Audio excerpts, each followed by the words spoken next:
Now, the other thing, and some of those folks, you won't find a refugee showing up at the border down here to say, let me in, because those legal refugees are coming with the full permission and paperwork from the federal government.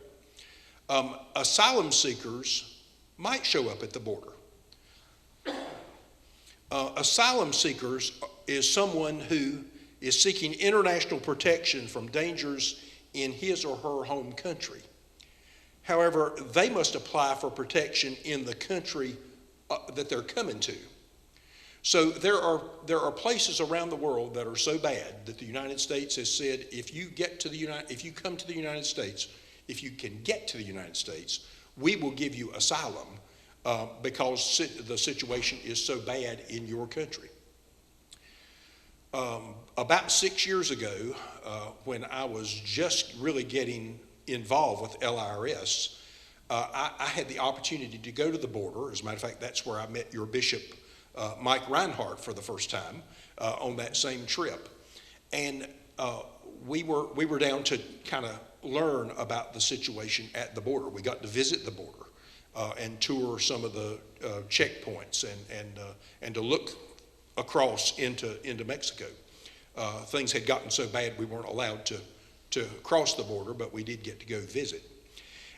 But the first place we stopped was a Catholic charity that was very close to the border.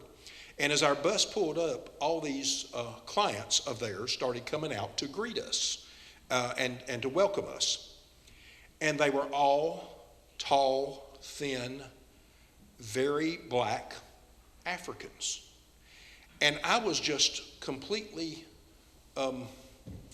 confused, because I was expecting to see Hispanic people at the border, and that's who they were serving.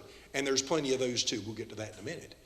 But a lot of people come from all over the world. These folks had come all the way from the other side of Africa down to South Africa, found a way to get passage over to South America, and then if they survived, walking all the way really across the Amazon basin and up through Central America and up through Mexico to our border, if they lived to get to the border, then they could present themselves for asylum to the United States.